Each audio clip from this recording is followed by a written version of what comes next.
तेलंगाना जगतियाल के रुकने assembly doctor Sanjay Kumar ने जगतियाल में गंगा पुत्रा संगम की इमारत के तामीर का संगे बुनियाद रखा। इस मौके पर इन्होंने बात करते हुए कहा कि जगतियाल टाउन में मास्टर प्लान को अवाम की ख्वाहिशात और उनकी मर्जी के मुताबिक ही नाफिज किया जाएगा।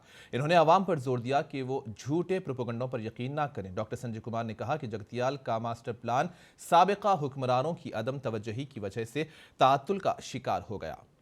इन्होंने कहा कि मास्टर प्लान अवाम की सहूलत के लिए लाया गया है। तेलंगाना के चीफ मिनिस्टर ने केसीआर गंगा पुत्रा तबके की तरक्की के लिए काम कर रहे हैं। मिशन काकतिया की वजह से तालाब पानी से लबरेज हो गए हैं। इससे माहीगीर की दौलत में इजाफा होगा।